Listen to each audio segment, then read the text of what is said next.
Listen, we have a huge, oh my goodness. Well, maybe I shouldn't use that word huge. I don't know. So huge, it makes me feel even smaller. Tonight we're going to discuss love. What is love? I love it. What is it? Let love, baby! Would you rather find true love or win the lottery? Win the lottery. What is lust? How much do you like it? Yes, I am back. I'm back. Sometimes people in the hood say Valentine's Day. Happy Valentine's. Did you say Valentine's? It's Valentine's. You nobody. So the definition of lust is an overwhelming sexual desire for another person. Ooh. Would you like to have a roll in the hay? Roll in the hay. Okay, let's talk about it. You don't want to talk about it? Another wonderful show tonight with a very special guest. Who, me? No! You ready to do this? Oh, I'm ready to do this. And let me tell you, these Tuesdays, they go so fast. Oh my gosh. Too much time on your hand, is it? And honey, turn that clock off. I ain't paying no attention to it. Turn it off. Turn it off. We will be right back. I'll be right here doing nothing. Man, you don't want to miss this. I'll be there. I am back. I have my Wonder Woman bracelet on. Well, I only have one, but anyway. Hello, Urbanites. Hello. What's happening? It's been a minute. Hey, what's up, cholas? What's up? Hello, gorgeous. And let's dig into this because this is really important. I'm listening. My Urbanites, I love you. I'll see you soon. Girl, thank Google. I Googled my symptoms. Never do that. And I really would love to get that out of my brain. I've seen it. It's disgusting. Something about Elisa. There's something about Elisa. Oh, Lisa. Sweet. I love that. Like, oh, dun, dun, dun, dun. Yes. You have to be accountable for what you did. Who, me? What? I regret nothing. The end. Did I do something I shouldn't have done? It's confusing. What? I do. Am I missing something? What the hell is going on? Like, I do not understand. What is this woman talking about? What you talking about, Willis? I don't want a dissertation. I just want an apology. I'm sorry you think you deserve an apology. You deserve 2 flushes. Get out of here, Awkwafina. Bye. All right, so now he's blaming the weed. This is the whole Shaggy thing. It wasn't me. Yes, welcome to Urban Tunes for Change with me, Dr. Lisa LaCon. Welcome, my Urbanites. You have entered into the Urban Suite. Listen, we have such a wonderful show, but I don't want to give up too much right now. But guess what? I will be right back. Stay tuned. Stay with us.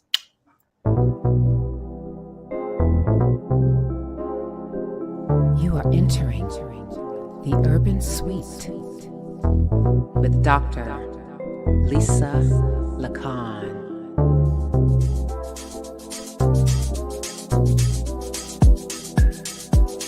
Let's talk about urban issues plaguing our community. Let's talk about mental health.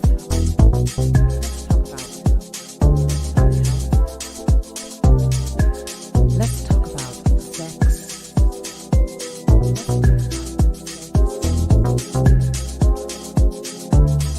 Let's talk about urban issues. Let's talk about urban issues plaguing our community with Dr. Lisa LaCon. I am back. I think my swords would be very proud that I was able to hit that note. Anyway, listen, February 2022 was a month to remember. It was only like yesterday because today is March 1st, 2022. But every year as Blacks, we reflect on the many inventions and historical figures that Blacks have contributed to the world. This Black History Month, Blacks were confronted with Joe Rogan being called out on using the N-word, Awkwafina being exposed as a minstrel, white sorority members mocking my illustrious sorority, Zeta Phi Beta Sorority Incorporated. Whoopi Goldberg, she discovered that her name is really Karen Johnson. Let's see what else. Oh, bomb threats against my beloved HBCU. And actually, this past Wednesday, there was a bomb threat at my alma mater, Hampton University. And guess what? The FBI seems very perplexed as to who is behind these bomb threats. So anyway, on the horizon, we have a Black female nominee for Supreme Court. Some say this is progress. Others say it's just another symbolic gesture putting Blacks in a coma. All right, so I don't know, but what great times we're in. You know what? You have to thank the Lord that you woke up this morning, because the reality is some people have not, they did not, and tomorrow they will not. We are in the midst of a war. We're in the midst of just all of this stuff happening. Tonight is the State of the Union, the first State of the Union that our our Commander-in-Chief is giving. So, that's going to be interesting as well. So we're going to discuss this as well as more stuff in the Urban Suite. Yes.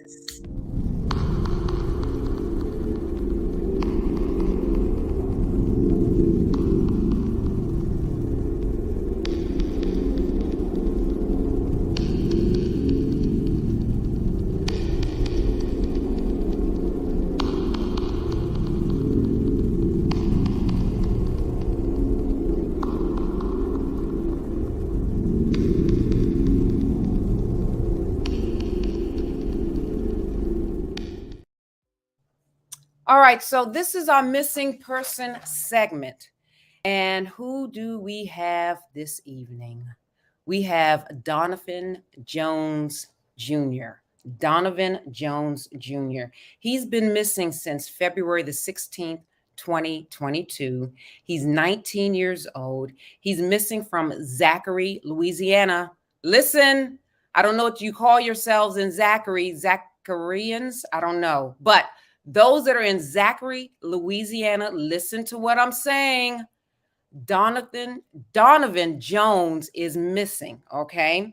He's a male, Black, medium complexion, 5'8", 145 pounds, Black hair. His hair is shaved. His eye color is brown.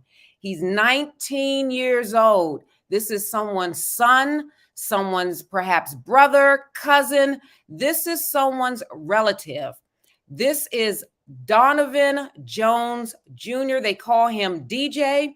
And Donovan was last seen at his home in Zachary around 1:15 p.m. on Wednesday. It was a Wednesday, February the 16th. Family members say he also goes by DJ. The circumstances of his disappearance, it's unknown. So I don't know what happened. Just please, please, please, please. I need you all to like. I need you all to share this information. I need you all to follow me. Definitely, because we are trying to bring people home, whether there are adults, the youth. So if anyone has any information, please contact Zachary Police Department. Their number is 225-654-1922. That's 1922. Again, that number is 225-654-1922. Or you can contact BAMFI, which stands for Black and Missing Foundation Incorporated, at 877-97-BAMFI. Listen, let's bring Donovan home. Ah, my goodness. All right, so what do we have up next? Hello, everyone. This is Dr. Lisa LaCon. Oh, guess what, you guys? I have some very exciting news. Folks, great news. I am moving my time to 7 p.m. Tuesdays. Listen. I think I'm getting Are you getting excited? I heard from you guys, and I called a family meeting. I said, Miles, our community. Whiskers, that's my cat and dog. I am moving from 10 to 7 p.m. Good to hear. That's good to hear. Yo, that's big. I can't wait to see you Tuesday. New time, 7 p.m. Yay! All right, see you guys. Bye. Let me see you do that. Yeah, you're getting excited. Let's talk about urban issues plaguing our community with Dr. Lisa LaCon. Listen, you guys, my urbanites, we are in some very challenging times right now. We are in the midst of watching a war unfold before our eyes. Now, whether or not the information that we're receiving is true or not, I have no idea. But currently, what's happening right now in the news with Ukraine, it's just like, I can't believe it. I can't believe it. So here's this war on the Ukraine. Let's pull up what's happening.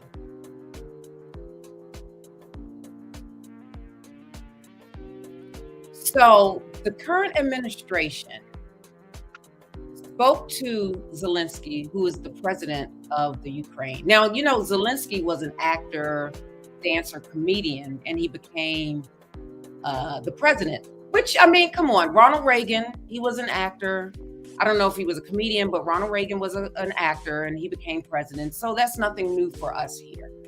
However, in this generation, day and age, sometimes it's like, oh my goodness, now this former comedian, former actor, and I think he was on Dancing with the Stars, I can't remember, he's a wartime president.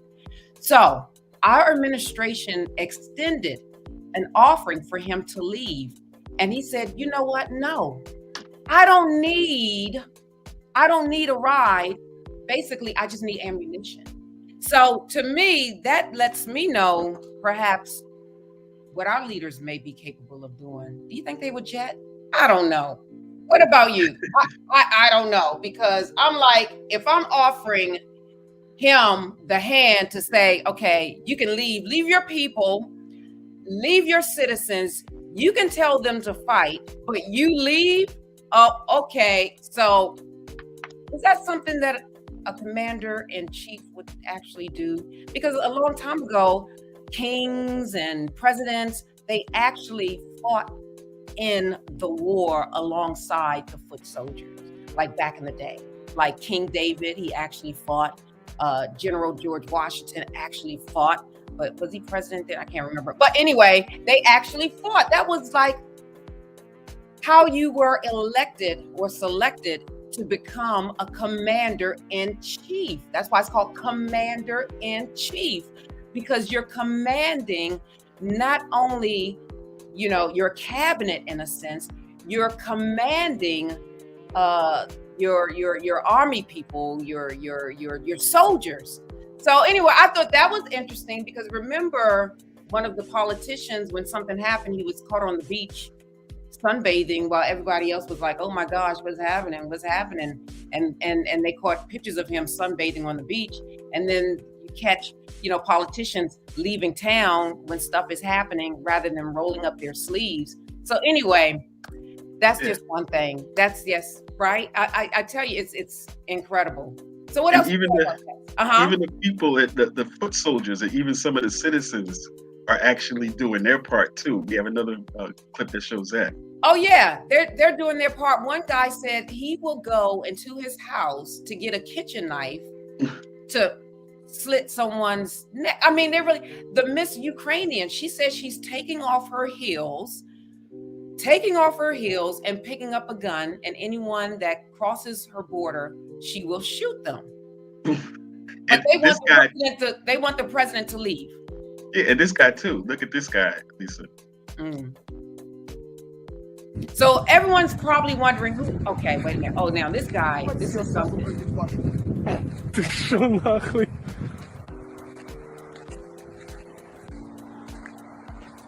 This guy, he's carrying a bomb. while smoking a cigarette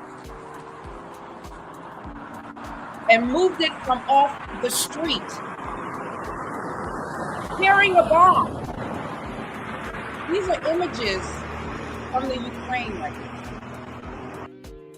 It's amazing what people will do when they feel connected and tied to their community.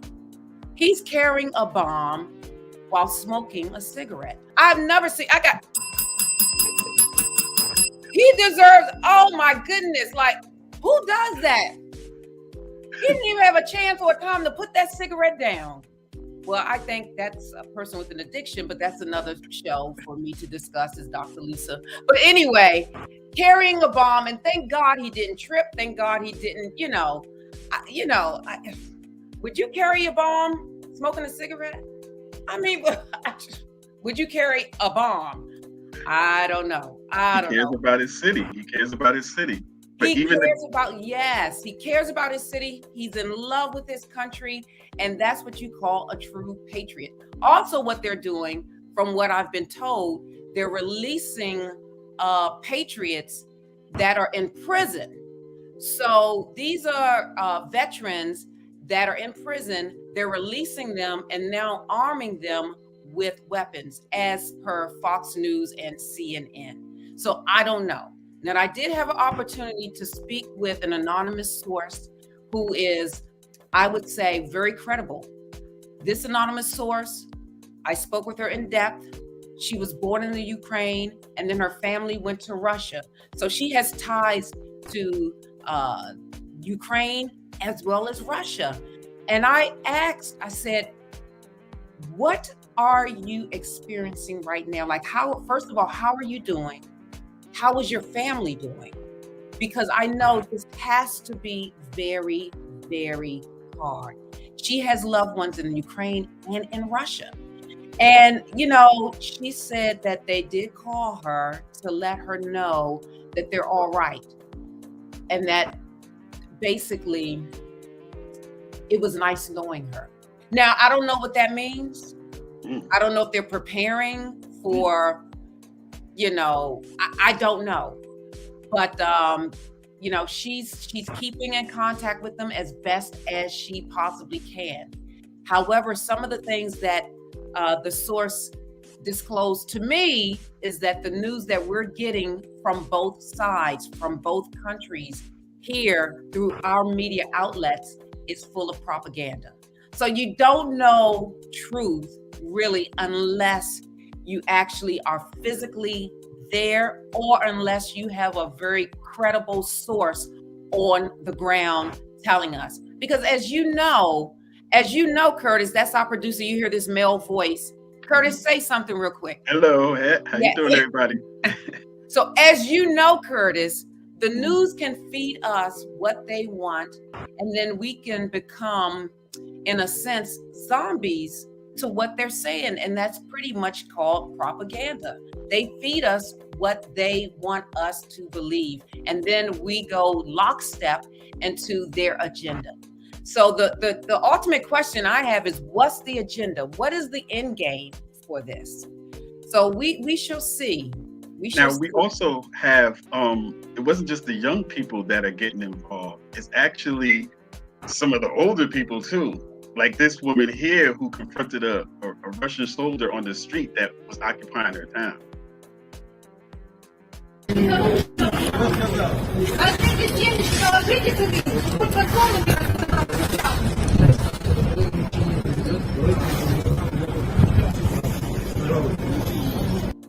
So she's asking them, why are they coming to her land? She's asking the Russian soldiers, why are they coming to her land?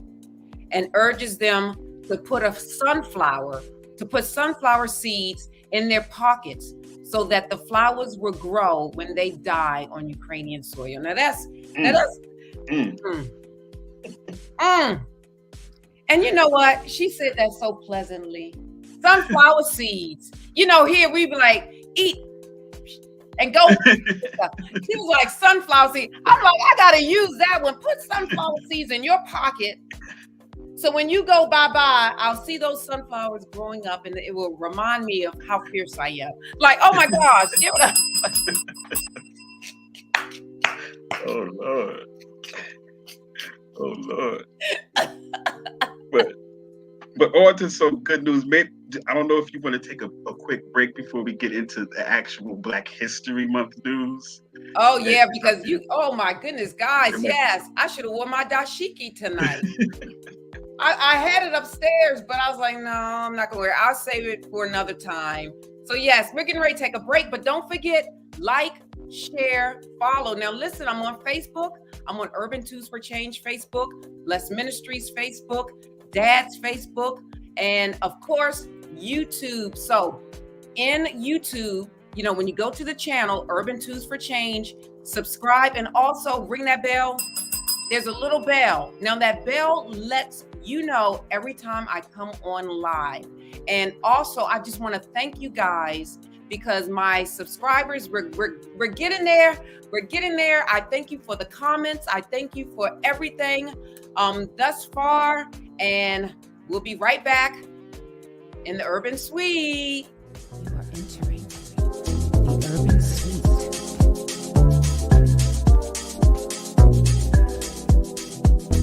Let's talk about mental health. Let's talk about sex.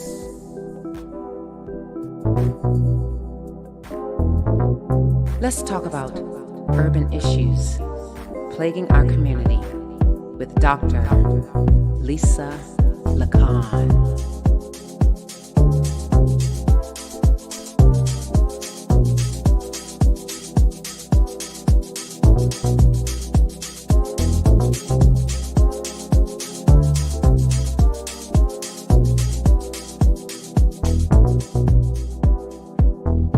You are entering the Urban Suite.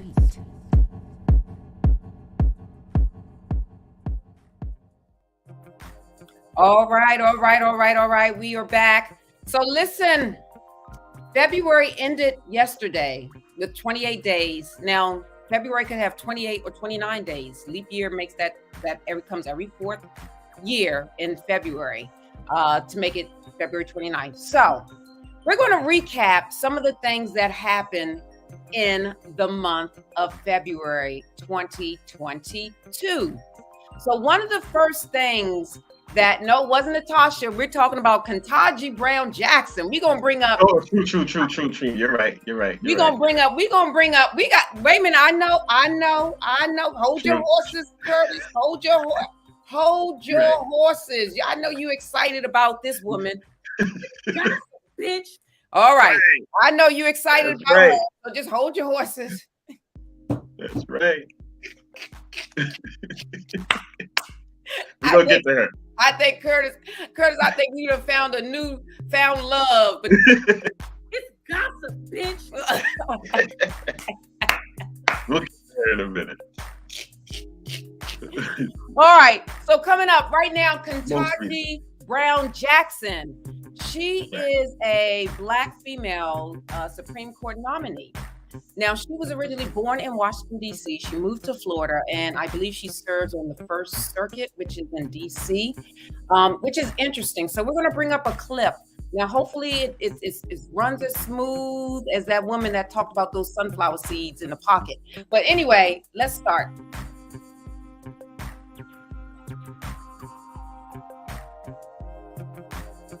I am truly humbled by the extraordinary honor of this nomination, and I am especially grateful for the care that you have taken in discharging. Oh, I forgot to mention, you guys, every time she says bless or blessing, you're going to hear this from me. Yes. All right. So let's start. Charging your constitutional duty in service of our democracy with all that is going on in the world today. I also offer my sincerest thanks to you as well, Madam Vice President, for your invaluable role in this nomination process. I must begin these very brief remarks by thanking God for delivering me to this point in my professional journey. My life has been blessed beyond measure. Yes. And I do know that one can only come this far by faith. Yes. Among my many blessings, and indeed the very first, is the fact that I was born in this great country. The United States of America is the greatest beacon of hope and democracy the world has ever known. I was also blessed from my early days to have had a supportive and loving family. My mother and father, who have been married for 54 years, are at their home in Florida right now, and I know that they could not be more proud. It was my father who started me on this path when I was a child, as the president mentioned. My father made the fateful decision to transition from his job as a public high school history teacher and go to law school. Some of my earliest memories are of him sitting at the kitchen table, reading his law books. I watched him study, and he became my first professional role model. My mother, who was also a public high school teacher, provided invaluable support in those early days, working full-time to enable my father's career transition while also guiding and inspiring 4-year-old me. My only sibling, my brother Kataj, came along half a decade later, and I'm so proud of all that he's accomplished. After graduating from Howard University, he became... All right, so her brother graduated from Howard University, which is in Washington, D.C., and we're going to get into HBCUs, what that means, but that's an historically Black college university. So her brother is a graduate of Howard University, which is good. I have to do a ring for that. Okay. Became a police officer and a detective on some of the toughest streets in the inner city of Baltimore. After that, he enlisted in the Army, serving 2 tours of duty in the Middle East. I believe that he was following the example set by my uncles who are in law enforcement. You may have read that I have one uncle who got caught up in the drug trade. And we always have that one family member. We have that one black sheep. So she has an uncle who was caught up in the drug trade, and I believe he is in prison. But we always listen. Who in the Black community don't have that one uncle or cousin? You know what I mean? You got one somewhere, and if you don't, you hiding them somewhere. Received a life sentence. That is true. But law enforcement also runs in my family. In addition to my brother, I had 2 uncles who served decades as police officers, one of whom became the police chief in my hometown of Miami, Florida. I am standing here today by the grace of God as testament to the love and support that I've received from... Now, she is or was a public defender, which would be new to the court. Her background and experience with the criminal justice system. Her roots seem like they run very deep with her family, as well as her own expertise with the criminal justice system. So let's continue. And then I have some questions to ask you, my urbanites, about this pick. My family. I have also been blessed with many dear friends, colleagues, mentors, law clerks. I could not possibly name all of the people to whom I owe great thanks. All right. So listen. Okay. She has been nominated. Now, remember what I just said. What she brings to the bench would be her criminal justice experience. She was a public defender. No, a defense attorney. She was a defense attorney. And she brings that to the bench. Most of them were public defenders, but she's the opposite. And it's very interesting because there are 2 sides to this.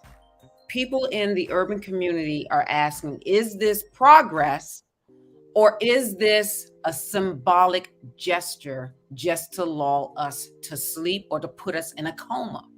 Now, I understand both sides. I do. I understand both sides. The one side is, okay, now you did this after there've been a lot of pushback, after pressure is on the president's back to do this. I believe she would be the 5th woman, if she is nominated, to sit on the bench. But the flip side is, will this be sort of like, I would say, choosing a VP? Now, we all know VPs really don't make a lot of noise. I don't care if they're white males. I don't care if they're, VPs are very secondary in a sense. But there was a lot of fanfare when Kamala was selected and won. And actually, she's a graduate of HBCUs. And HBCUs have been in the news for the most part because, is it because she was nominated and she's the VP and she came from HBCU and now we're having all these bomb threats? I don't know. So what do you think, Curtis? Do you think this is true progress? Or do you think this is a symbolic gesture, whereas there are so many other issues that her being on the bench will not make a difference to the real issues of the African American community? Well, I think Look, that... we want to see your face. You got the flag covering your face. Hold on, there's a lot of things going on back there. All right. Well, I feel that it's easy to be pessimistic and cynical about these types of things that happen, but I try to be optimistic and feel like if we don't ever accomplish these particular goals, we can't get them out the way.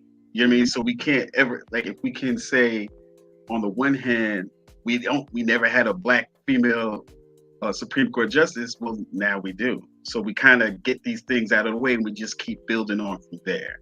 But what does that mean? What is she going to do for the Black community outside of, yes, we finally got one?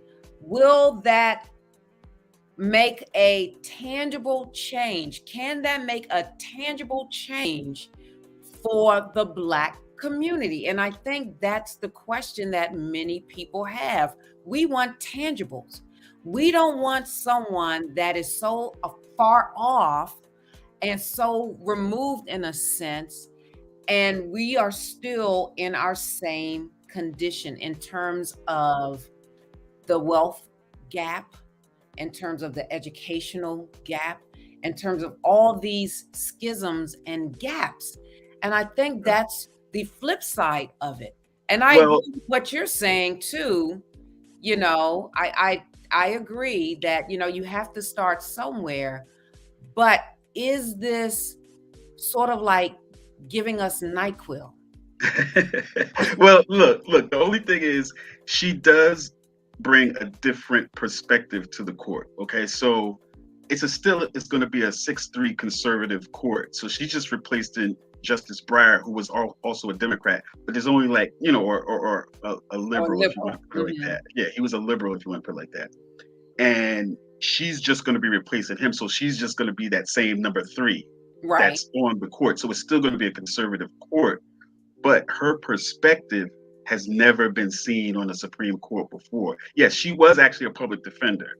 And just as a Black woman who has a relative that's got a life sentence for drugs, and all her interpretation of the Constitution is going to be important, because let's face it, all of these melanin deficient men on the court, they don't see things like we see them.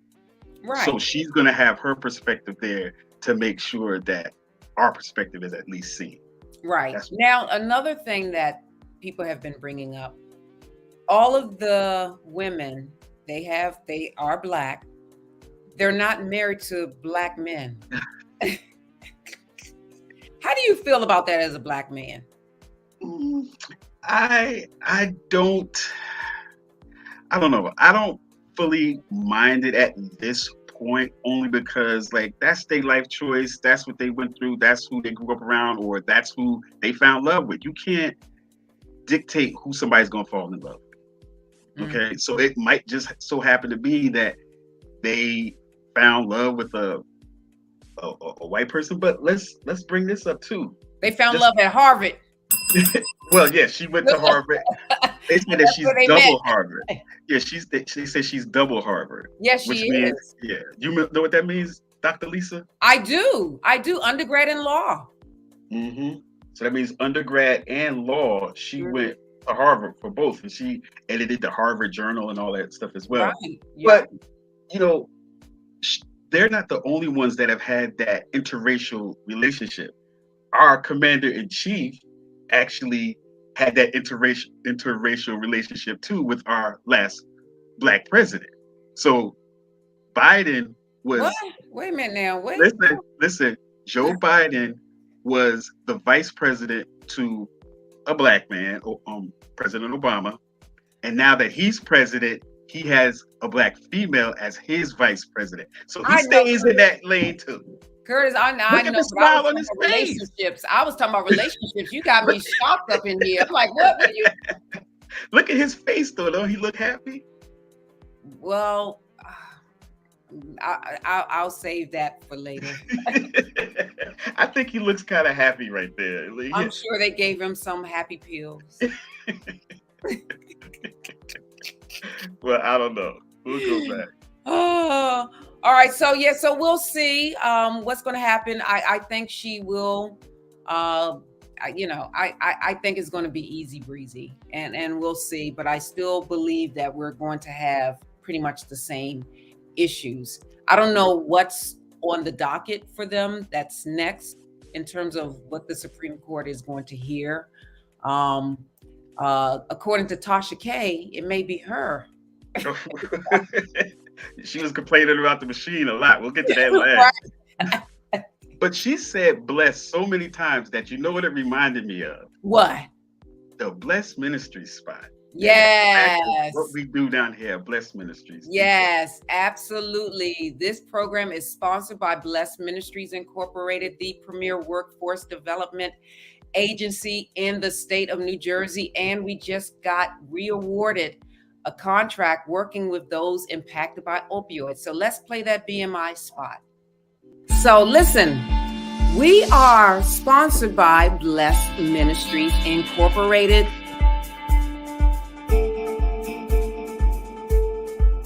The Urban Suite is sponsored by Blessed Ministries Incorporated. We are the premier workforce development agency in the state of New Jersey. And we work with various populations to get them employed, you guys. We work with those under the supervision of parole. We work with adults with disabilities. We work with youth with disabilities, like teens with disabilities. We work with those impacted by opioids in the state of New Jersey, as well as those that are receiving like food stamps and things of that nature. We do put people to work.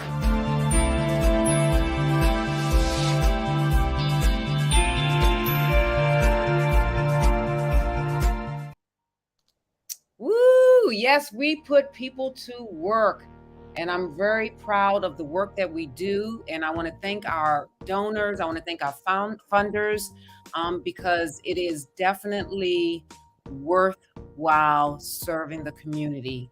So currently, we added another county. We're working with Hudson County. So I'm very excited about that. So we're working with Essex County, Union County, Passaic County, as well as Hudson County.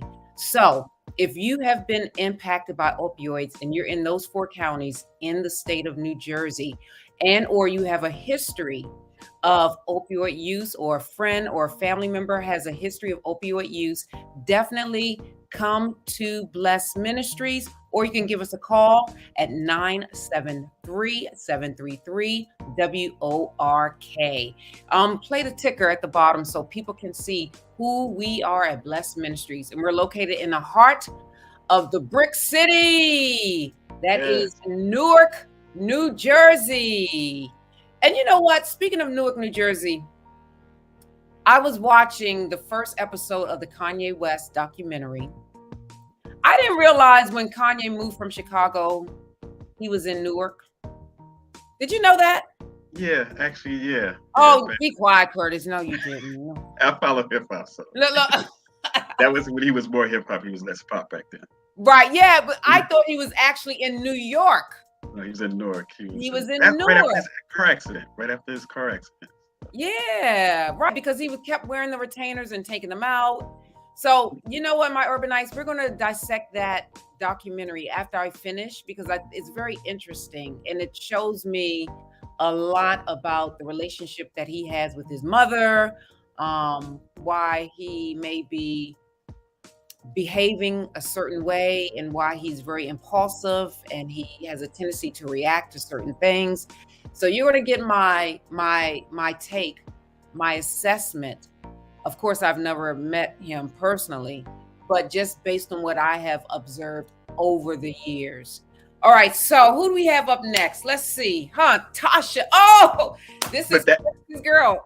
Yeah, but you know what? We're just going to actually talk about the subject of that particular show. We'll get into apologizing.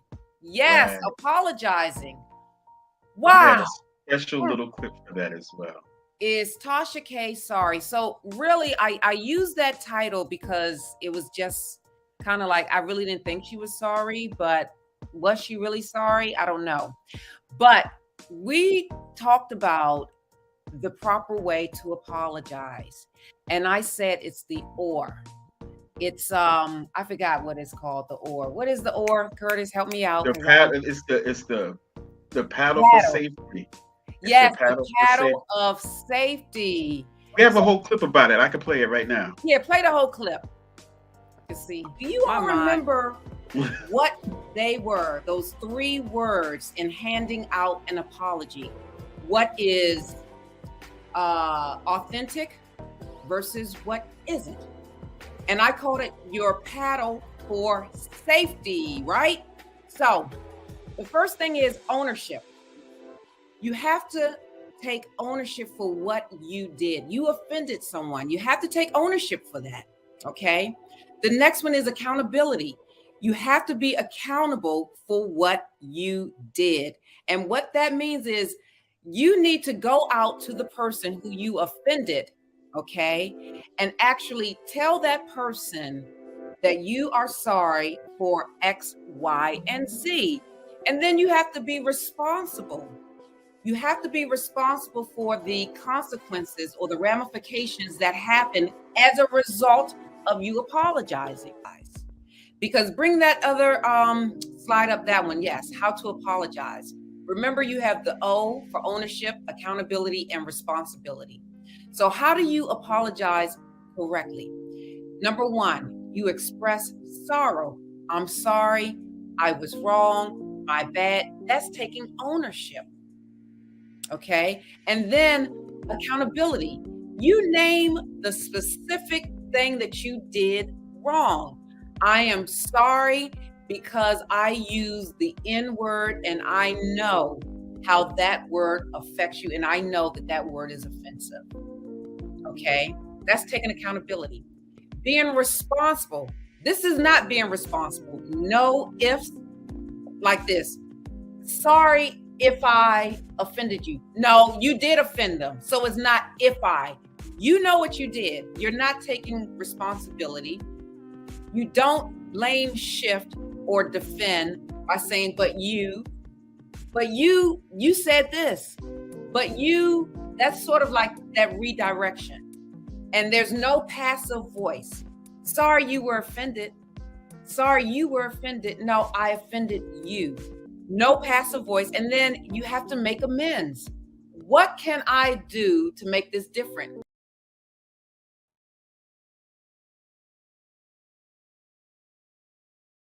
Yes. What can I do to make this different? So that's the OAR. That's why it's called the paddle for safety. It's your OR, your ownership, accountability, and responsibility. OAR. And then the flip side of that, oh, Curtis, you got to bring that back up. I cannot remember the flip side. When I'm on a roll back then, I'm on a roll. I'm like, oh, what is the... Oh Lord, see now you putting me on the spot. Here we go. I'm sorry.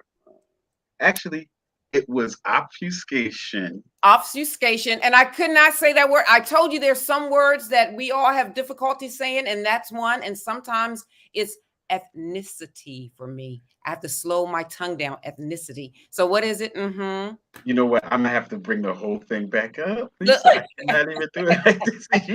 You got me on that one, Lisa. You got me on that one. Because we on to the next thing, right? Actually.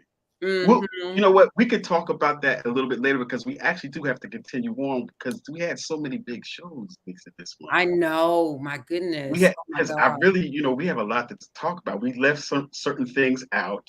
Right. And we didn't talk about things, especially concerning the HBC.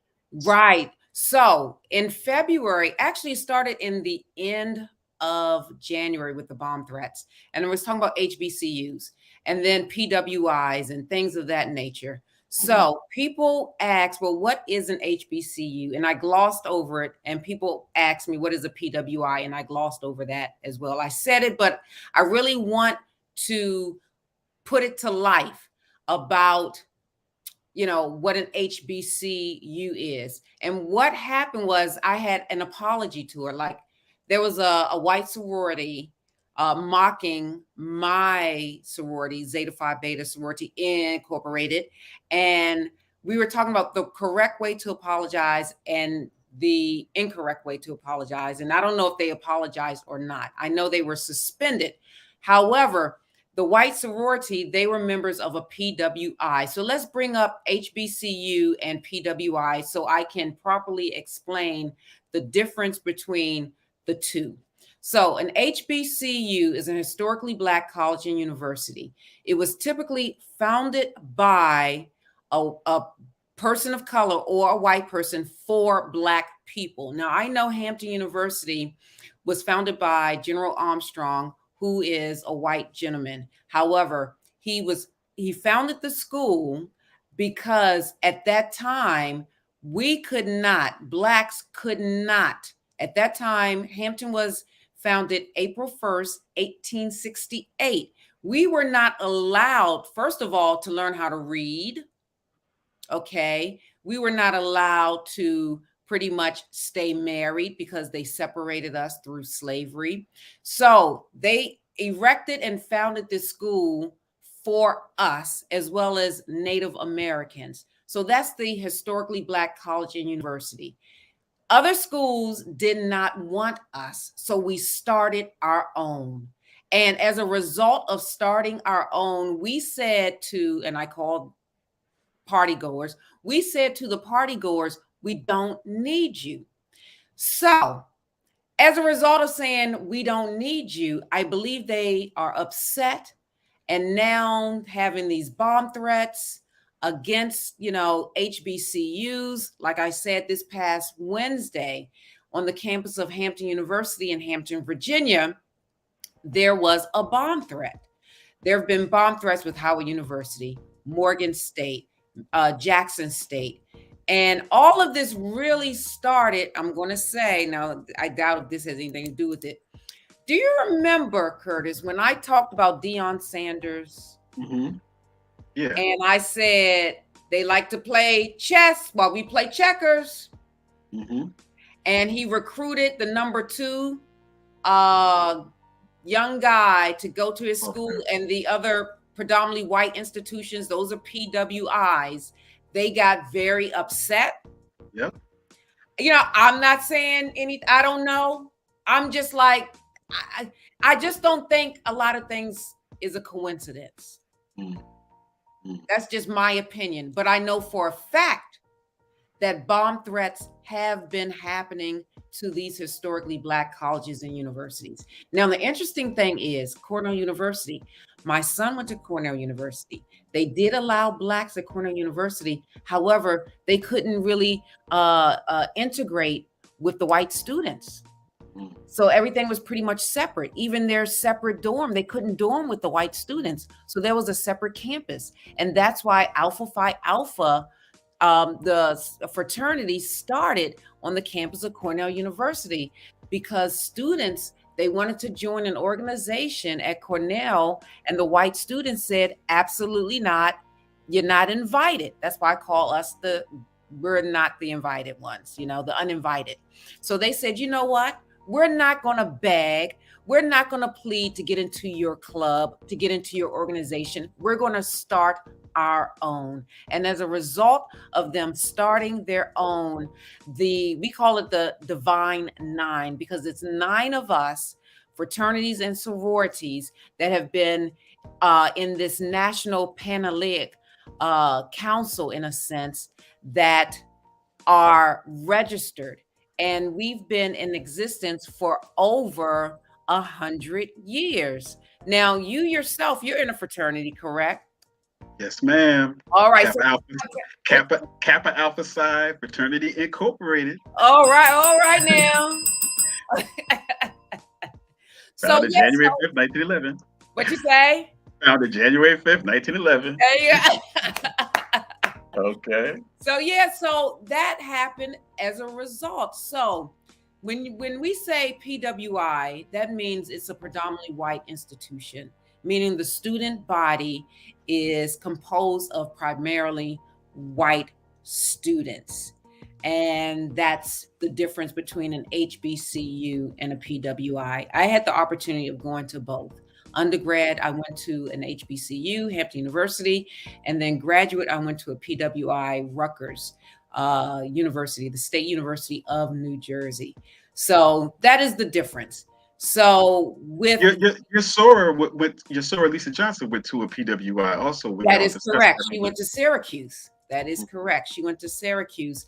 And like I shared with her, I don't think at that age I was wired to engage in that type of mindset of being talked down, the condescending thing. I looked at my HBCU experience of going to Hampton as boot camp, because it was sort of like preparing me for the real world, whereas people are like, well, how does that prepare you for the real world, whereas you're not amongst other people? The thing is, the professors were amongst other people, and they would just give us their wisdom. They would give us their guidance on how and what to expect when you get out into the community. So that's how it was. It's sort of like boot camp. If you are a soldier and you haven't fought in a war, they train you on what to prepare for, so you can be prepared for that. Just because you haven't actually been in the war doesn't mean, there is a difference, I'm sure, but you are at least prepared. And that's what they did. They prepared us for greatness. They prepared us to know, you know what, at the end of the day, you are great. You're going to make a great difference. Go out there in your community and also bring them back. A lot of the students that went to PWIs, from what I've been told, said their professors were like, well, you're never going to be good enough. You're never going to. Who wants to hear that at that young age? Because to be perfectly honest, when you are in undergrad at the age of 18, 19, 20, and 21, Curtis, your frontal lobe isn't fully developed. True. So you really don't have the rational ability to think as an adult at the age of 24. So you're going to internalize these things, not really know how to process it, and it could really mess you up. I didn't want that. Well, there's also been, things that people got to put up with at a PWI that you don't have to put up with when you're going to an HBCU. Like, for instance, like you mentioned before with the Black Student Union, y'all didn't even have to have that because the whole school was Black. Right. I didn't even know what that was. But also, like we discussed, and I guess what we have here in this clip is how the white sororities and fraternities treat the Black students and the Black fraternities and sororities when they encounter them on campus at a PWI. Right. That's what we have in this clip here. All right. So let's show the clip. So a few days ago, a video leaked of white sorority sisters in Omega Zeta Pi mocking the traditions of sisters in Zeta Phi Beta, a black Divine Nine sorority. Here's the video from Twitter.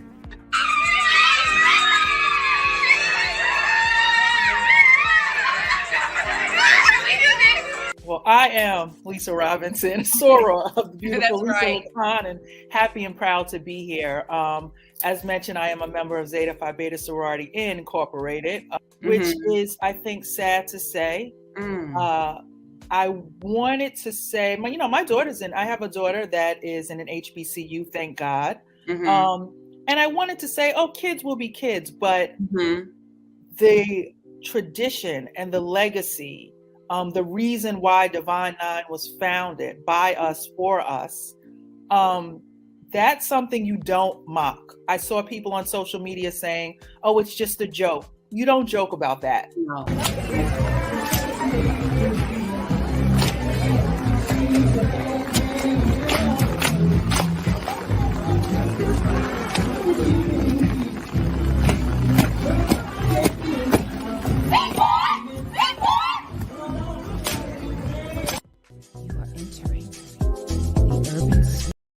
Yes. Oh my God. So a few days ago, This week. a video leaked of white sorority sisters in Omega Zeta.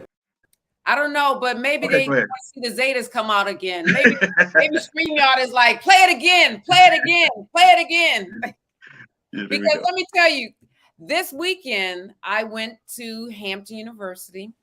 And I had the opportunity to experience, I just had a wonderful time with my sorors. We celebrated the 75th charter of our organization, Rho Alpha Zeta Phi Beta Sorority Incorporated, on the campus of Hampton. Oh Lord Jesus, Hampton University.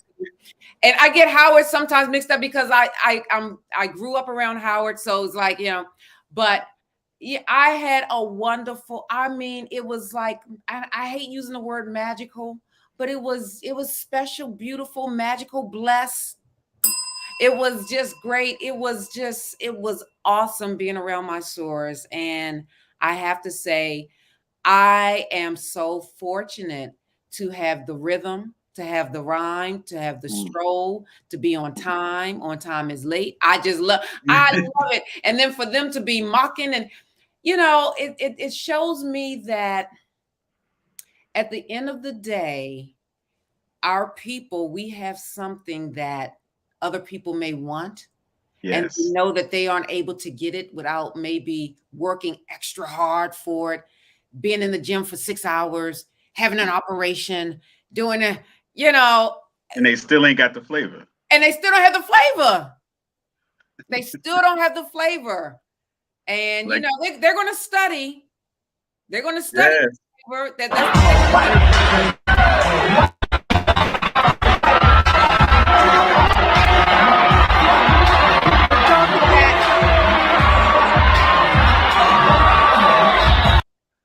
Yeah, no, we have to cut that because I can't understand it. That's more than it's just music.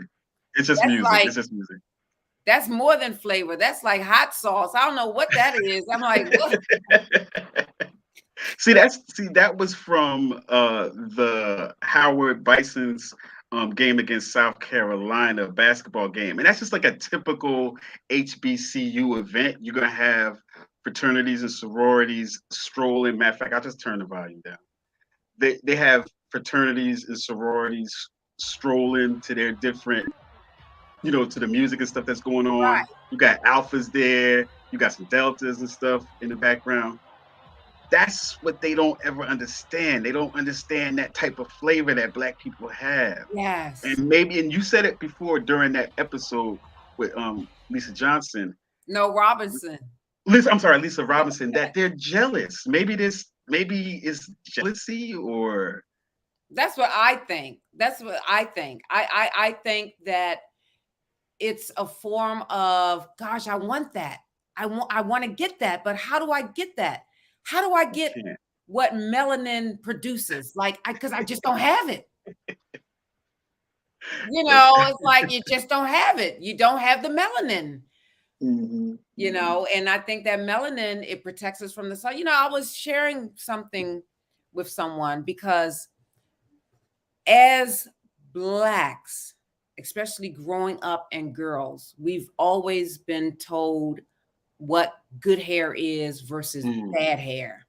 And good hair is supposed to be the thin hair and stuff like that. And the bad hair is supposed to be like my hair, you know, nappy and things of that nature. And I said, listen, let me tell you this. We went to St. Martin's with a friend, and he is a Caucasian. And boy, did he get burnt by the sun. Got burnt by the sun, got burnt by the sun. And I said, that's why our hair is the way it is to protect us from the sun when we were in Africa versus being in the Caucasoids, wherever you guys are, where the sun is limited. So your skin isn't used to that sun. And our hair is the way it is to protect us from that sun. Whereas your hair is thin. So you can say that you have good hair. I say no, nope. You have thin hair.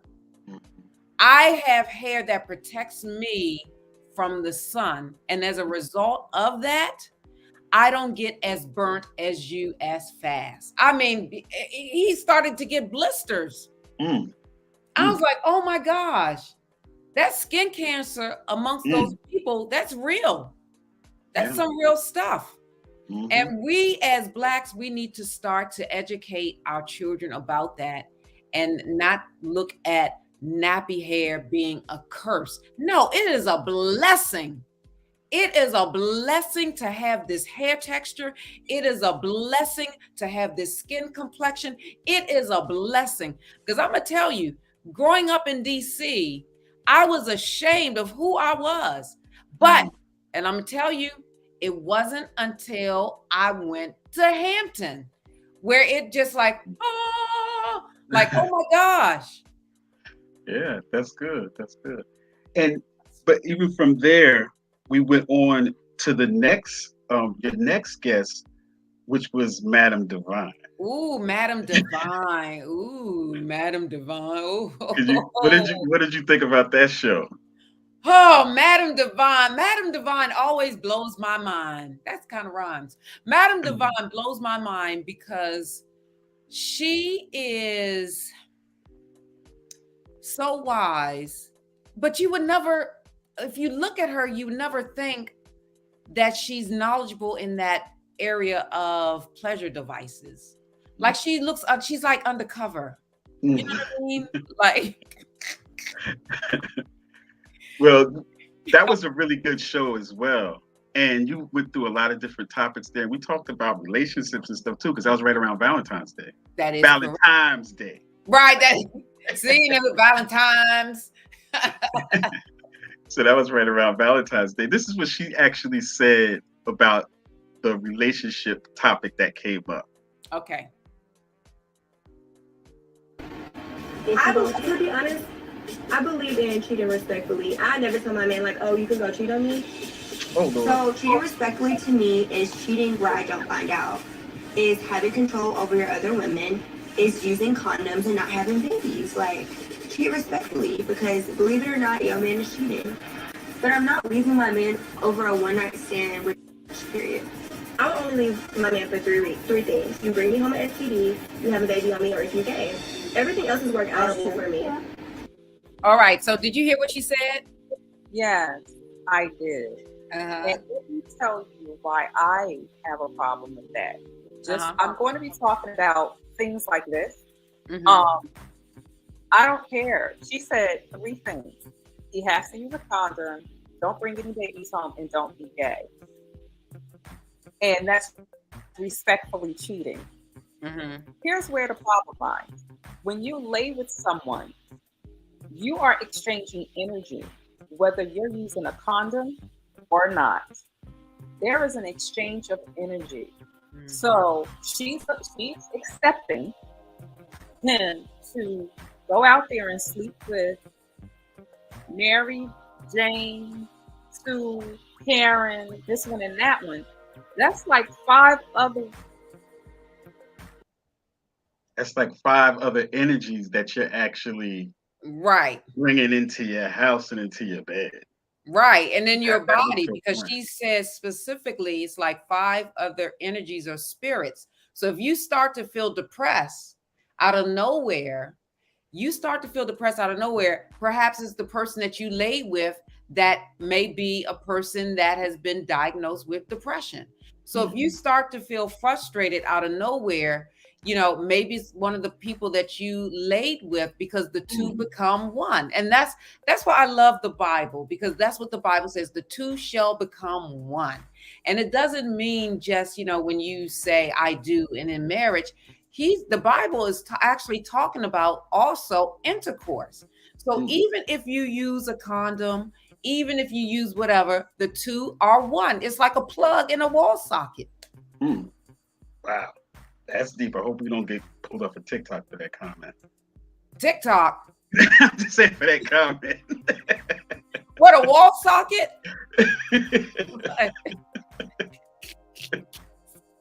Yeah, but that's very true. I like that perspective.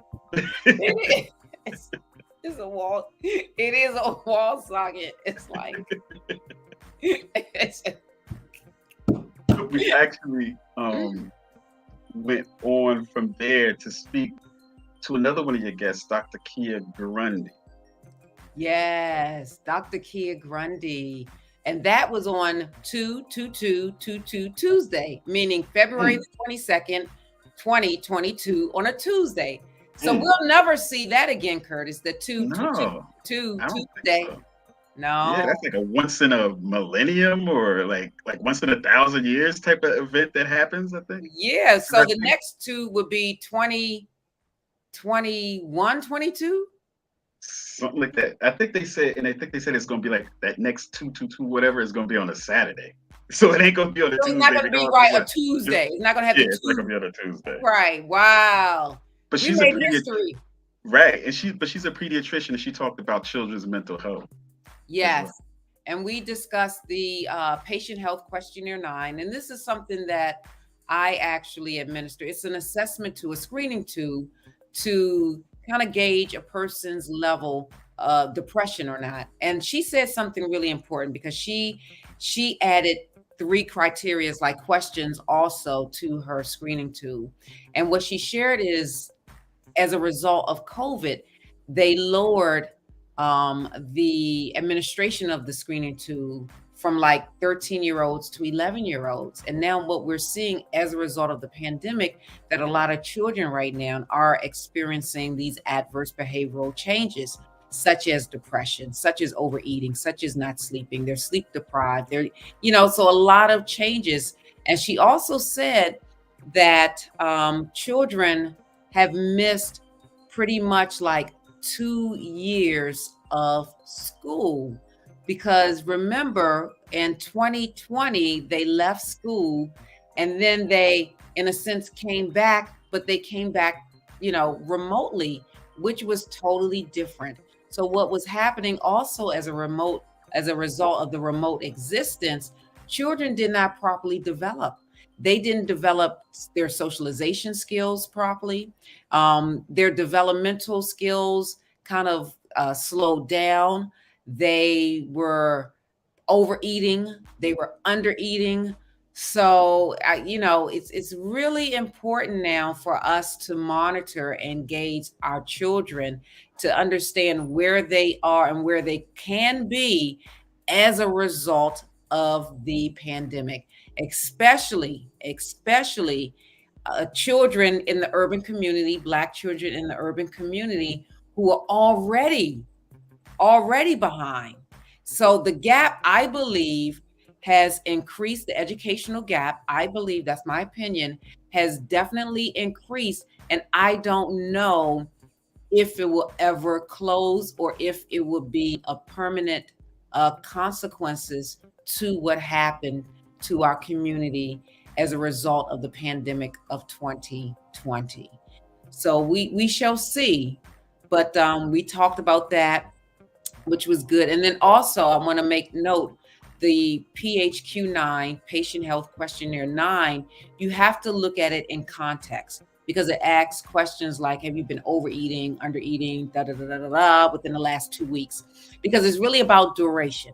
So say, for instance, outside of a pandemic, in a normal world where nothing really adverse has happened in a life of normalcy, in those 2 weeks, are you behaving in a certain way, either one extreme or the other? Because when you look at depression, it's really about extreme. I'm extremely this way. I'm extremely sad in terms of my behavior. That's how it appears.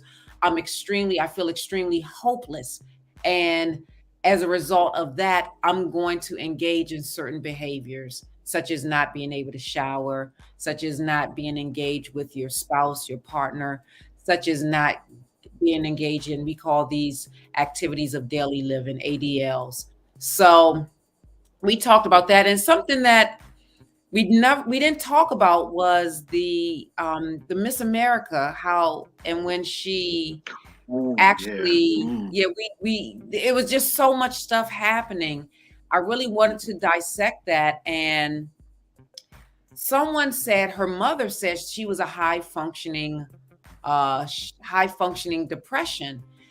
I don't know if I agree with that terminology. I don't know if I agree with that. It sounds wonderful, but also there's a psychiatrist, a pediatric psychiatrist. She was talking about that as well, that she didn't agree with that terminology. For me, my opinion, I don't agree with that terminology. I think depression is depression. And when you start to compartmentalize depression and, high functioning depression, low functioning depression, no, it's depression. And you have to treat it based on, who that person is, but you have to treat it as such. You are diagnosed with depression. And yes, it can be hidden. But you know what? I was talking to my husband, Curtis, and I said, people who are depressed outside of a chemical imbalance, it really is a form of your beliefs expected as reality. And you believe certain things that you expect to exist. And then you're so focused on yourself, you're so consumed with yourself that you don't see anyone else. And I told him this story. When I lived in New York, I had to catch the train on Utica Avenue. I had to go down the steps. Are you familiar with that train station, Utica Avenue? So you go down all these steps, and it was raining. And then I got to the bottom of the steps and I was frustrated. And then my shoelaces became untied. Then everything dropped out of my hand. Then I had to tie my shoelaces. And I was like, oh my gosh, I can't believe this is getting on my nerves. And this guy walked down the steps. Well, he really didn't walk. He came down the steps. He had no legs. Whoa. He had no legs. So I had to examine where I was. I'm like, oh my God, I am grateful that I'm able to tie my shoes, that I have feet. Perspective. That's perspective. Your perspective. And that's what it is. It's all about your perspective. And I told my husband, I said, I wonder if she had the opportunity to go to St. Jude's Hospital. Now, if she doesn't have a chemical imbalance, go to St. Jude's Hospital, visit those little babies that have cancer. And then you look at your life as a lawyer. You look at your life interviewing Denzel Washington. You look at your life doing all these things. You look at your life as Miss America. You go to that hospital ward. You see these kids with cancer, and they're fighting for their life. And then it's perspective. Perspective, yeah, perspective. And actually, Dr. Kia, who's a pediatrician, brought up like her struggles of even trying to become a doctor and who had to mentor her and what things she saw to give her inspiration to keep going when she thought she was just going to give up. Yeah. So you have a clip of that? Yeah. Okay. Let's pull that up.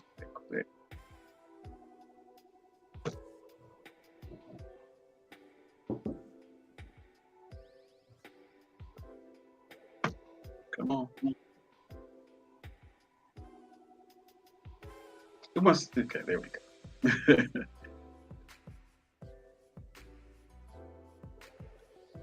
This video is like me at 10 o'clock at night. Slow.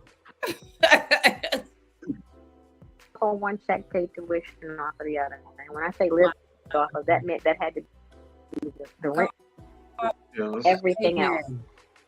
And she just had the stone cold determination that whatever I was going to do was going to be, I was going to get there, right? You know what, Lisa? Hold on. Let's pause this for a second, Lisa. I have the better one, I think, that finally showed up over here.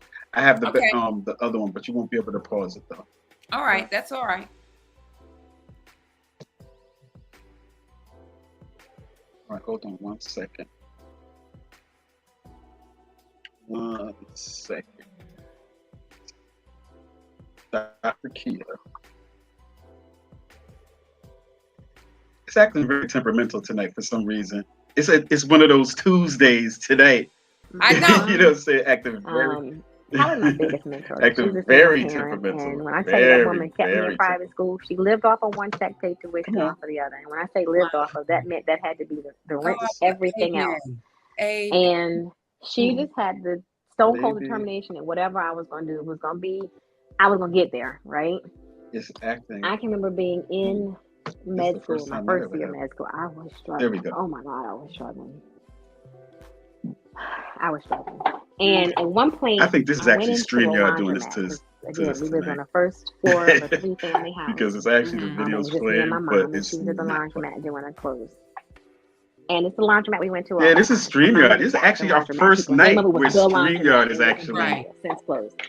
I walked into the laundromat. I'm having a day where I'm like, I just don't know if this is gonna happen. Lord, I'm just done. And it was two things. How am I gonna continue to pay for all these loans I took out, and what am I gonna tell my mama? Because my mother worked so hard to keep me in school. I walked in the laundromat, and the lady behind the counter who's working the laundromat says, "Oh, are you Willie's daughter?" She said, "The doctor? You Willie's daughter, the doctor?"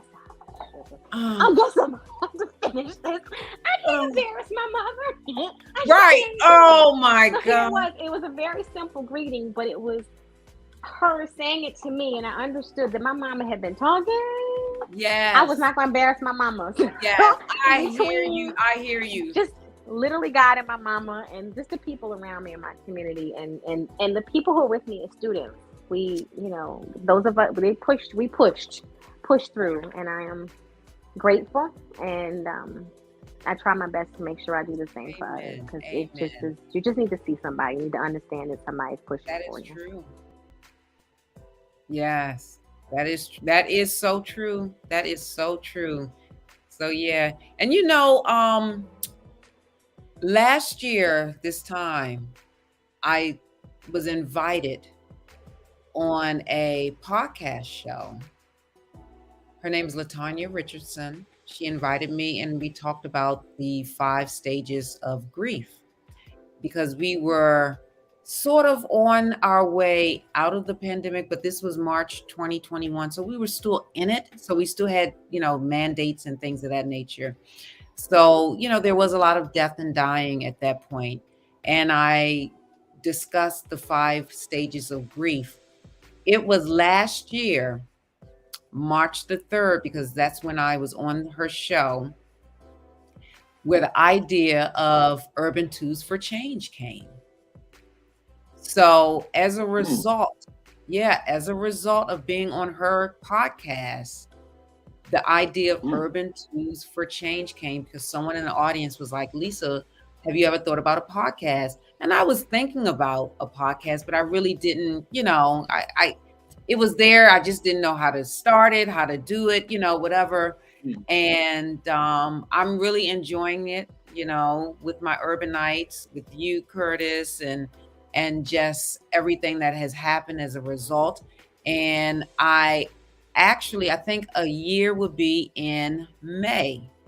So again, I am, very thankful to my audience. I'm very thankful to the Urbanites. I'm very thankful to people who have donated, because this is sponsored by Blessed Ministries Incorporated. I could not do this without Blessed Ministries Incorporated. I couldn't do this without my husband guiding and pushing and encouraging me, my family, my cat, dog. They're very supportive. You can see the house is quiet. I think somebody gave everybody NyQuil. Because you don't even hear a mouse. I mean, it's so quiet. I'm like, oh my gosh, like, thank God. Well, thank God for the earlier time too, right? Oh my gosh, yes. I don't know how I did that 10 o'clock. Oh my gosh, that 10 o'clock was brutal. But you know what? We persevered. We were dog-tired on Wednesdays, but we did it. We persevered, and the best is yet to come. So I thank everyone. Yes. Go ahead. What? Well, tell everybody how the channel's been growing. I think you should give the channel a round of applause. I think you should give yourself a round of applause for that, how the channel's been growing. Yes. We're almost at 1,000 subscribers. Yes. On YouTube, we are almost there at 1,000, and we're going to grow and grow and grow and grow. Next week, we're going to have another guest. And then also, we're going to do things a little bit differently. We're going to actually be live. Now, I know this is live, but actually live with guests. So I can shake their hand, I can feel them, I can touch them. Sort of like what I did with Jaleel Knight in the studio. I love that. I love that live experience. I think it's something that adds another dimension to interviewing people, because you have a tendency to, read body language more and things of that nature. I'm looking forward to it. I'm looking forward to working on people calling into the show, maybe popping in with videos and stuff like that. I'm looking forward to that. I'm looking forward to getting on other platforms. I haven't been on Instagram as much as I used to. So I think I'm going to pop on Instagram. I'm on TikTok also. I haven't been on TikTok as I ought, but all these platforms, it's very, when you have a full-time job on top of this, there's a lot of work that goes behind the scenes to make this happen. So I want to thank you, Curtis, a wonderful producer. Just been, helping me grow. And I always tell anyone that's beside me, as I grow, so do they. It's not just about me, as well as it's about you, because I want you to grow. And that's why I say, when you come into the Urban Suite, I want you to laugh, learn, cry, and grow. We haven't really cried yet, but it's coming. That's true. We had some kind of deep stories though. We can maybe go through some of those one time at another date, but let's get back to laughing. How about that? Yes.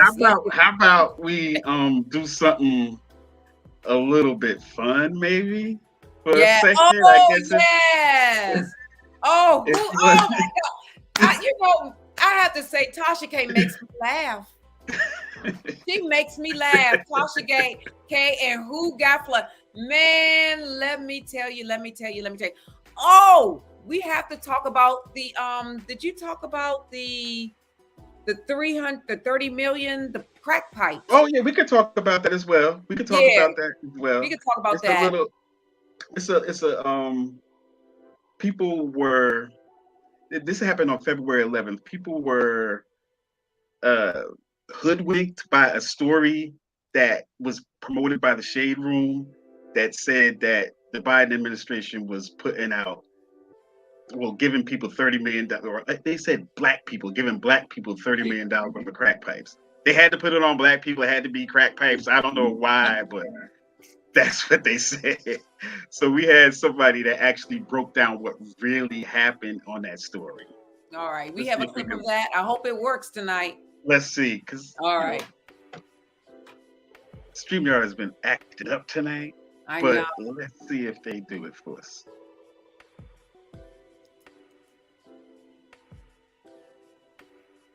And this is from Whoopi Goldberg.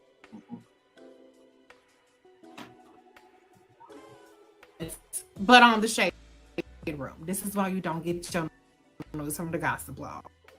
It's gossip, bitch. The headline that the Biden-Harris administration is spending $30 million on crack pipes. They're not. They are absolutely the fuck not spending $30 million on crack pipes. Come on, y'all. Y'all got to be smarter. Y'all can't believe that. But I understand we in that environment. You know what? I think, and that's why I said about gossip. It's gossip, bitch. Because let me tell you, gossip, like I said, it's detrimental to people's soul. And gossip is like eating, swallowing vomit. It's just not good for you. It's just not good for you. So here's this rumor about a grant that came out, a harm reduction grant. Right. Well, what harm reduction is, it's a method that is used typically with the substance use disorder community, HIV/AIDS. It's reducing harm from a behavior that can be and typically is destructive. Okay, so say for instance, harm reduction for HIV is giving out needles. And the reason why they had the needle exchange is because HIV was being contracted more so and heavily more so because people were sharing needles. So you have those fluids exchanging. So rather than dealing with someone who wasn't at that point of abstinence, because it's harm reduction typically versus abstinence. If you're working with someone and they're not at that point of being abstinent from that behavior that they're engaged in, rather than increase their chances of them getting a disease, you lower their chances. So some of the things that harm reduction is methadone. That's a harm reduction a method. And that's typically for people who are on heroin or opioids and they take methadone. And then another harm reduction, condoms. That was harm reduction. You know, people are not going to be abstinent from engaging in sexual activity. So what do? You give people condoms. You give people condoms to protect themselves because they're going to engage in the behavior. They're going to, right. Anyway, so I don't know where the crack pipes, like, I'm like, where did that come from? Now, I did see something to assist in people using cocaine, but not the full amount. No, of it. And I think it was because, right. And I think it was because of COVID, because people share, listen, if you share your marijuana with someone that may have COVID, if you share a crack pipe with someone that may have COVID, you're going to spread COVID. Right. So harm reduction in that scenario would be, okay, I'm going to give you your own crack pipe so you don't have to share. I'm going to give you, it's sort of like a mask. The mask, wearing a mask is harm reduction. You know, especially during the height of the pandemic. But to say that all of the funding was going to the Black community for crack pipe was very misleading. It's gossip, bitch. Exactly. I think the government already did that with crack. Maybe I should have said that. Lord. Okay. We talking about the 80s and the early 90s. I had to get that out there. Okay, sorry. Oh boy, don't slap me on the wrist. Slap me on the wrist. I had to get that out there. But in terms of harm reduction, that was not truly the case. And it's also up to the actual program that gets the grant what they do with the money. But they just have to justify how they're going to spend the money and on what different types of programs. It could be any number of different things, but those grants go to multiple different organizations. Right. Just like ministry gets grants for certain things. You're not the only one that gets those grants.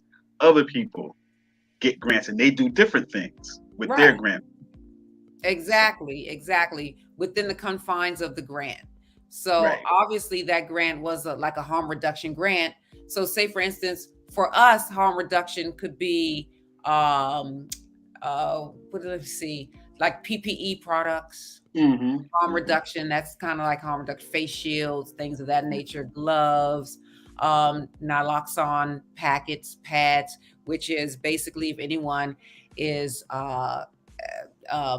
have you seen people, because I don't want to use high terminology, but have you seen people nodding out and passing out as a result of being like an overdose? So you shoot them in the leg with naloxone, and then they they wake up, they come back. So yeah, it's incredible to witness. But so that's what she's talking about. So that was something. But yeah, some of the funny things that we talk about, we started a segment flushing people down the toilet. Mm-hmm. I love that. Where's my toilet? That's the toilet flush. I love the flush. So yeah, so that's that. And then who did we flush down the toilet? Or who we want to flush down the toilet tonight?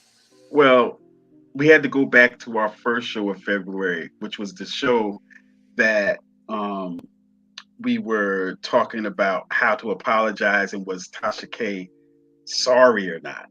And just real quick, I think before we go into that, I did actually was able to pull up, just to go back onto the apology thing before we go back into Tasha K. I was able to find that thing, which obfuscation. Now I can't say it. Obfuscation, avoidance, and redirection. Those are the things that you don't want to do when you apologize to somebody. And that's the other OAR. Right. So when we look at Tasha K, what is she going to be doing in her? What did you think about what happened with Tasha K and her lawsuit with Cardi B and how that whole thing played out? Well, it's interesting because, it's I have to go back to the Bible. Obedience is better than sacrifice. Meaning, if you are obedient initially, you don't have to make the sacrifice to do things.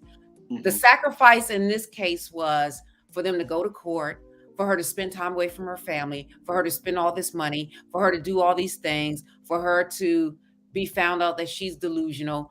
If she would have just been obedient and stopped, because she was asked a cease and desist order and she said no. If she was just obedient in that instance and said, okay, you know what? My bad. I'm going to stop. And she could have done it behind closed doors if she didn't want to seem to be a certain way. She could have done it, no one would have known for the most part, but she just kept on persisting and persisting and persisting and persisting, talking about her, spreading rumors. And the thing that is interesting is people love that stuff more than they love truth and being educated on how to get out of the plantation, so to speak. So it's sort of like it's what their itching ears want to hear, and it tickles their fancy and it feels good. Now I understand that she's saying that she can't afford to pay Cardi. So, I don't know. They may have to garnish her check. But she didn't take any responsibility. She didn't take any ownership of what she did. She was lying and she was getting paid for it. But when it came down to it and her reasons for doing it after she lost the case, she blamed the machine. She blamed the machine. We have a clip of her blaming the machine. I think we do have a clip of Tasha K blaming the machine. And like, what machine was she really talking about? Like, I still don't know. I go to bed at night scratching my head. What machine is she talking about? What, like, if people don't know, I mean, yeah. From my personal beliefs, A machine that has corporate interests to protect prostitutes. This machine, this thing, secured and it poses a threat to the machine's sole intention to mislead the public and malicious towards a machine that glorifies a lifestyle, a machine that clearly influences or invasion of privacy when these machines have pushed this lifestyle on us for profit. This machine never wanted my money. Challenge a machine that protects their corporate interests. This machine tries to squeeze us for everything. Fighting machines with endless money protecting their investments. This machine has tried to have me arrested. And no machine will ever stop me. Oh Lord. Oh my gosh. This is the funniest thing. Oh, the machine. Oh my gosh. Oh my gosh. You blame the machine like that. Almost had her arrested. Yeah. Oh Lord. Yeah. Oh my God. So when people don't take responsibility, they could just blame this, I don't know, inanimate machine as the thing that's causing all the problems. It's this government machine. I don't even know what exactly machine she was talking about. Was it the government? Was it the entertainment industry? Was it a fax machine, a soul machine? I don't know. She was blaming a lot of machines. Like there was a lot of machines. She was blaming a lot of machines, but that's a prideful person. At the end of the day, it's based on pride because you don't want to be found out. Sort of like, it's Shaggy. It wasn't me. It's the Shaggy syndrome. It wasn't me. And she's blaming everybody except herself because she may really believe that. Because like you said, it begins with a P. What's that word that you said? Perspective. It's her perspective. And her perspective may really be, it's a machine. Sometimes when you tell yourself a lie over and over and over again, you really believe that because that's your perspective.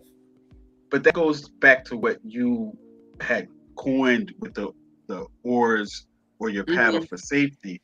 That goes back to that. The obfuscation, the avoidance, and the redirection. That's what she was doing. Right. She was redirecting all the blame onto the machine and not herself, who actually said everything. And the obfuscation is basically stating something that's not clear. It's used as a tactic to confuse people. Because you're going all around Robin Hood's bend and you're never pinpointing anything. So it's done strategically to obstruct something and just to make it not clear. Have you ever heard of the expression, it's just as clear as mud? That's what that is. Just as clear as mud. So when she was blaming that generic machine, she was just trying to confuse people as to like, there's something bigger going on. And it's not Tasha K. It's this other, mysterious machine that's doing all of this stuff that's making her say the things she was saying. Right, because she never said what the machine was. She was never clear. She just said the machine. That's why we had the soda machine, the fax machine, the soda machine, the soda machine. Like, Tasha K, excuse me what I'm going to say. What the hell machine are you talking about? That's why when I meet Tasha K, I want to ask her specifically, tell me the machine you're talking about, because I have no idea. Yeah. Well, where do you think she's going to try to go from here? I think Tasha K is going to, she's going to maintain. She probably will grow. I think she's going to have her own platform, like her own, if she doesn't already, her own app, maybe her own website, so she won't have to be subject to these things. However, I don't care what platform you're on. If you're defaming someone, you're still held accountable. So I think she's going to, like I said, I think she's going to have guests on her show, and the guests are going to be the mouthpiece, and it's going to be the guests. She's going to ask the question. Right. And then she may be a little provocative on the show. She may do like, when R. Kelly was talking to, what's her name? Aaliyah? No, Gail. Oh, Gail. Coming up from the seat, be a little more dramatic. Because people, Black people like that. Yeah, we like the R. Kelly But R. Kelly in jail right now, though, so he's not. That didn't really work out too well for him because he's in jail right but now. it was good ratings. Yeah. And at the end of the day, that's what it's about. It's about good ratings for her, and I think she'll be fine. I think she'll, as long as celebrity news is around, she'll be fine. She'll be fine as long as celebrity news is around. And celebrity news will always be around unless she ends up like Wendy Williams. What you think about Wendy Williams' situation? Man, Wendy, I'm torn with Wendy. I like Wendy. I think Wendy did something. Wendy to me was the pioneer in our community in terms of her journalistic approach. I think her journalistic approach, I think she had receipts. I don't think there were some things that she maybe exaggerated, so maybe she did gossip. But in terms of her disclosing and being very transparent, she was transparent about, what her husband was doing. She was transparent about her divorce. She was transparent about her health. She passed out on stage. She was transparent about her relationship with Whitney Houston. But let me tell you, when Whitney Houston died, Whitney was a mess. Did you see that show when she was crying? Yeah. She could not contain herself, because although she was a journalist and she approached Whitney in a way, she respected her as an artist. She respected Whitney Houston as a Jersey girl. She respected Whitney as, a mother. She respected her as a wife. But she, as a journalist, she pushed the envelope. And I think Wendy's going to come back. I think Wendy should have her own. Look, I think Wendy should have her own podcast. If Joe Rogan can do it, Wendy can too. And I told my husband, Wendy doesn't have to get dressed up. She can do it. Wendy can do like this from her bed. Get out her bed. Yeah, in her house. In her house. She doesn't have to dress up. She doesn't have to go anywhere. And it would be like full circle. She'll start over how she started in the beginning. And I think Wendy is doing her health. I think she's doing better. I have reliable sources that she's doing much better physically. I think this was a good time for her to take a sabbatical. That's what I think. I think Wendy is on a sabbatical, and I think Wendy will come back. And I think Wendy's going to come back stronger. Okay. Well, as you can see, Black History Month was a thing. And you know what? We actually have one more little quick funny thing before we go out of the show entirely. But just to wrap up Black History Month, I think. You remember the little TikTok pieces? Like one of our little TikTok videos of the week. Okay. This is something that somebody posted on. They posted on TikTok this week. Deficient, afflicted human has lost both their place and their minds. But I think I can help you with that. You seem to be lost, so I drew you a map to help you out. Okay, so this is you. This is you over there in Clantown, doing your thing with your white sheets and your burning crosses and all that, in the comfort of your own home, hopefully. Okay, so you ended up in TikTok portal land, which means you just opened the app, to be absolutely honest. Now, you've been liking things that led you to World News Talk, which is actually a good place to be, finding out what's going on here. But you somehow took these two little bony legs and little no feet and pitter pattered your way into Black people's business. Okay, this is you. The question marks are because we don't know why you're here. Why are you here? As a matter of fact,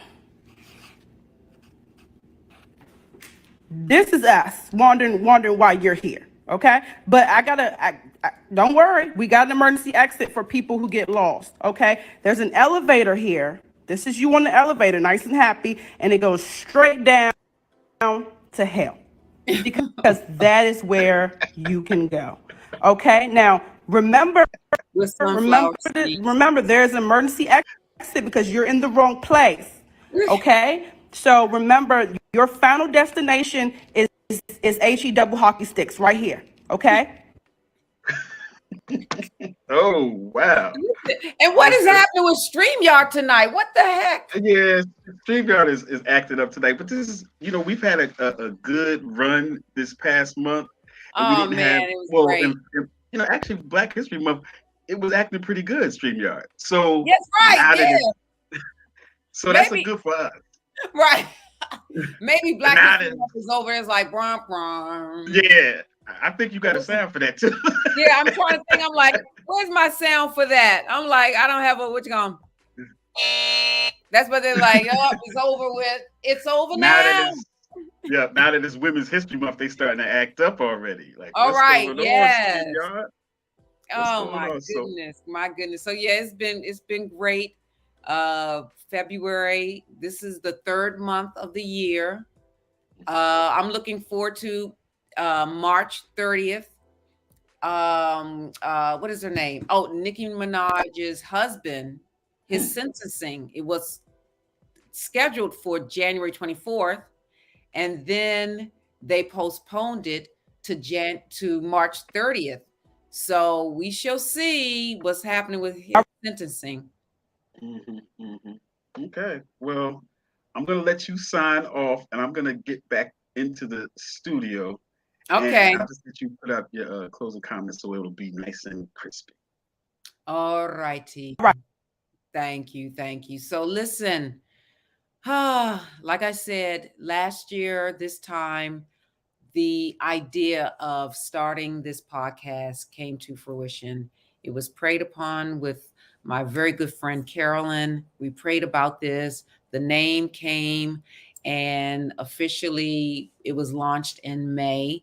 We are almost at 1,000 subscribers, you guys. I just want to thank you all so very much. And always, always, always, always, you're always in my prayer. And I just thank you. And again, I need you to like, share, follow, and ring the bell on the YouTube channel. And I am on Blessed Ministries Facebook. I'm on Facebook, Urban Twos for Change, Facebook, and Dads. So I thank you guys for entering into the Urban Suite, where you laugh, learn, cry, and grow. God bless. Good night. Molly, take us away.